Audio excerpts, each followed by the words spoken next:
So good morning to everyone. So I'll be discussing a presentation today.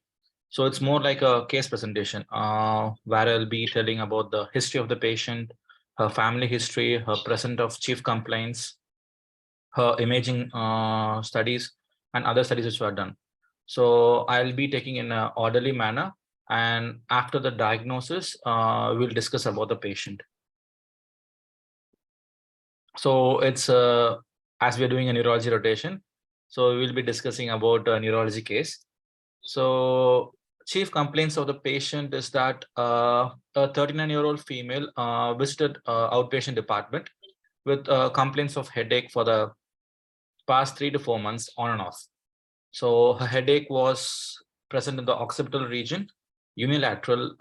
It was non-radiating to the other side and non-pulsating. And she had this headache for a prolonged period of time from her childhood also. And she also reported that a few weeks back, while going to her work, while riding her scooter, she had complaints of blurring of her vision. So patient also had a past history of a seizure disorder for which she was taking oxcarbamazepine. So other complaints which she mentioned was she had weakness in her body and fatigue, which was generally present more on the left side of her body. And she was not able to consume food properly. As she mentioned, sometimes she had dyspepsia, bloating, and loss of appetite. She was admitted in the ER 1 month ago, where she had a seizure episode, and she was discharged continuously. So the reason for the last seizure episode is that she was not on her medication for the last 1 month. And one more peculiar complaint which she mentioned is that she had, when she measured her blood pressure at her residence, she had multiple high readings. So she has a past medical history of type 2 diabetes mellitus and hypertension, where she was on regular treatment. And she also mentioned that on the year of 2017, she had admission at the ER for a seizure episode. And the reason was same like the last month admission, where she didn't take her medication for 6 months, either due to the economical or the logical condition. So when retrospecting in a detailed manner and going and asking about her childhood history, she mentioned that she was a preterm delivery and she was admitted in the neonatal ICU for acute respiratory distress syndrome. So at the time of the birth, she had on the right side of her face a port stain birthmark on the right side of her face. This was present at the time of the birth and didn't develop after 1 month or 2 months. And by the within the age of 1 year, she had a history of infantile spasm, and she had recurrent episodes of it. So she was put on tablet phenytoin at the age of 5, and she was continuous with the same medication. So her general examinations were completely normal upon a thorough examination. And in the local examination, we found that she had a facial nervus on the right side of her face, present in the cheek and the forehead. And when we put a hand on her right eyeball, we could feel some tense pressure present over it. So this is the skin findings which you can see from the face. And we actually got a proper consent from the patient before putting her image. And we mentioned that this was purely used for educational purposes. As you can see, she has a cutaneous lesion on the right side of her face, present on the cheek and the forehead. So we also did her complete lab investigation, which pretty much all the parameters were in the normal limits. And we just found the triglycerides level little above the border mark. And she was also done MRI imaging. And on the left side, we can see tram-like appearance of meningeal hemangiomas present in this patient. Well, the report of the patient was not available, so we just could put the images. And she was also done a EEG after getting a consultation from a neurology.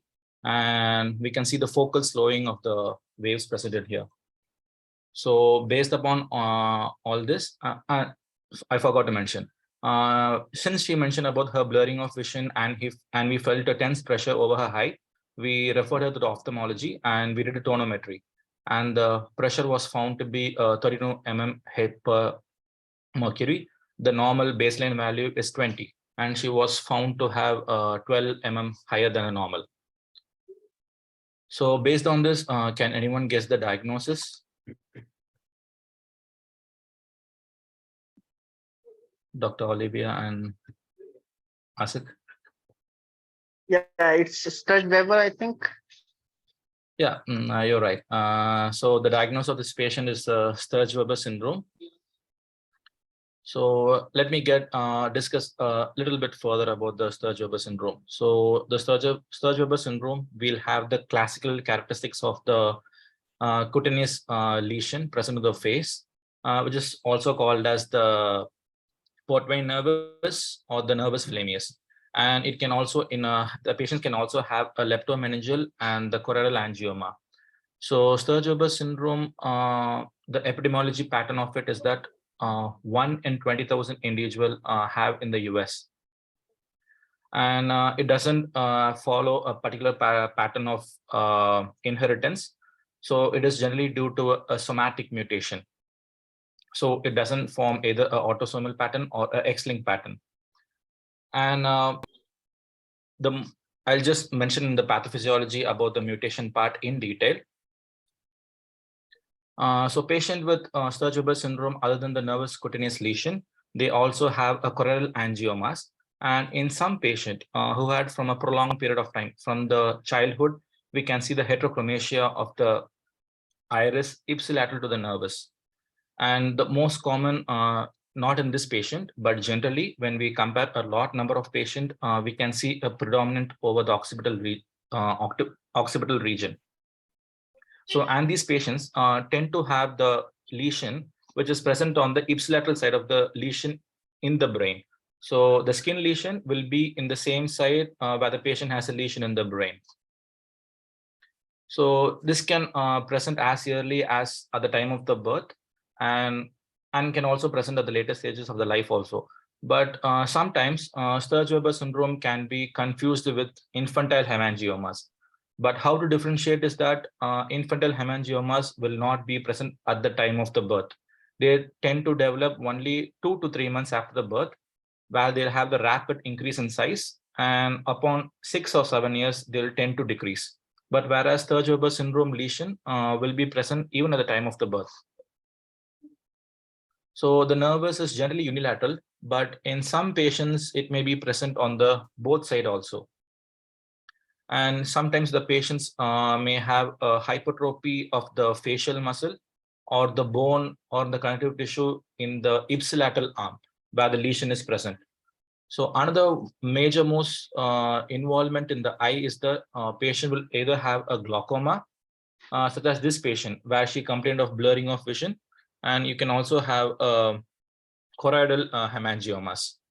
So in newborns, suppose if they have the early period of life, the development stages of the infant will be kind of low, and they will not be able to achieve the educational proficiency or the social proficiency, but it won't have any morbidity over the individual or the family. But when compared to the other kids, they tend to develop slowly. So coming to the pathophysiology is that it is generally due to the somatic mutation present in the GNAQ gene, present on the long arm of the chromosome 9. So by this mutation, what happens is that the development of the capillaries, arteries, and the veins tend to stay in the primordial stages. That is, they don't develop in the advanced phases. So that's why we'll have a malformation, and the venous drainage of the brain is also not well developed. So as a result, this hemangioma tends to increase in size as the age progresses. And this can also result in the neurocutaneous lesion, which results in the capillary malformation in the skin. So that is the main reason and pathophysiology for the development of the lesion. So diagnosis is that it is generally made from a clinical viewpoint, that it doesn't need to feature that all the manifestation has to be present. either one out of the three is more than required to diagnose of it. As I said before, the three which should be present in a patient with the STURGE-Weber syndrome is neurocutaneous lesion in the face and the choroidal hemangiomas or the leptomeningeal hemangiomas. So as a result, what complication we can see in a patient is that we'll have a seizure, which is the most common manifestation in a patient. So the type of seizure which is most common in these patients are atonic myoclonic seizures. And as a result, these patients may have an increased risk for acute cerebrovascular incident, so which may lead to a hemiparesis. And in some cases, as the age progresses, the seizures will be intractable. That is, they don't respond to the medication. And in these kind of patients, it can lead to a lot of mortality, increased risk. And for these patients, maybe cortical resection may be a therapy. And there are other studies which will drugs which are under trials, which I'll mention in the treatment part. And another most important part is that we'll have the ocular involvement in the infancy, where we can see the scleritis in some patients due to the increased vascularity in the conjunctiva. And the patients will have ophthalmos, that is the eye enlargement, and strabismus and increased tearing. So as you can see over here, this is a picture of a choroidal hemangioma. So on the right, the B part is that is a new type of technique called as the coherence tomography, which nothing but analyzes the light coming from the retina and putting in a 3D image and telling about the thickness of the choroid. So this is a recent technique, and this is the normal fundoscopic technique. So by this, we can diagnose the choroidal hemangiomas in the patient. So the thing about choroidal hemangioma is that it doesn't cause any loss of vision. They tend to progress in a slow manner, and other than blurring of vision, they tend to not affect the individual. But in some individuals, we can have the retinal detachment can be present, and also and the removal of the drusen membrane can be present in some individuals, but not in all. And this is the MRI image of the brain, where we can see the leptomeningeal angiomas. And the presentation tends to differ in the T1 and T2. In the early stages of the disease, the T1, we can see the increased enhancement. But in the later stages, the T2, we can have a clear picture of the hemangiomas present over here. So as you can see, due to the hemangioma, there will be an impaired blood flow to the brain, and it can lead to loss of brain tissue as the age progresses and lead to the atrophy of the brain. And as I mentioned before, these patients tend to have increased risk of CVA. Now, coming to the differential diagnosis. So many conditions will have the same type of lesion present over here. So the first differential diagnosis is blue rubber bleb nervous syndrome. So in this condition, we'll have the neurocutaneous lesion, but also the neurocutaneous lesion will be present in the gastrointestinal tract. And another one is the Klippel-Trenaunay-Weber syndrome. In this, we'll also have a neurocutaneous lesion, predominantly the lower limbs, either unilateral or the bilateral. And we also have the hypertrophy of the bone and the soft tissue present along with it. And the face syndrome, which is nothing but posterior fossa abnormalities, hemangiomas, arterial malformation, cardiac, eye, and skeletal anomalies. So this is an aggressive disease which may present with multiple lesions, and it tends to be difficult to diagnose at the initial presentation itself. And then we have the Weiberg-Masson syndrome, which is nothing but the unilateral involvement of the cephalocordial region of the retina, where we have the looping and the tortuosity of the veins present over it. So coming to the treatment part, there is no specific treatment for STURGE-Weber syndrome, but we tend to treat the symptoms and the condition associated with it. So the first and foremost is the anticonvulsants, which is the mainstay and also given for the seizure prophylaxis. According to the type of the seizure, we can put the patient on the anticonvulsants. And in some patients, as I mentioned before, they don't respond to the anticonvulsants and they'll have an intractable seizure. So for these kind of patient, hemispherectomy can be considered, but this all depends upon the patient fitness, the amount of vein involved, the region of the brain involved. So it kind of tends to become difficult. And also these patients can also be put on low dose of aspirin, excuse me, to prevent the severe risk. So the treatment for the cutaneous angioma is that in the United States, we are using the pulse dye laser, which is used as the gold standard method for the STURGE-WEBER syndrome cutaneous lesion removal present over the face. Excuse me. And there are now treatments that are under trials, and I have also attached the references for those drugs. So the first drug is the cannabidol.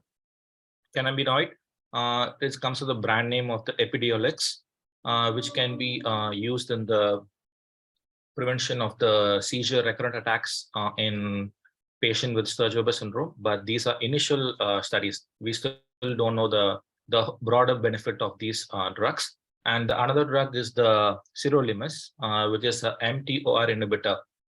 So this tend to limit the progression of the hemangiomas. That is, if it is a small size, they tend to prevent them from becoming big. So these are my references which I use for my presentation. Thank you. Thank you for your patient listening.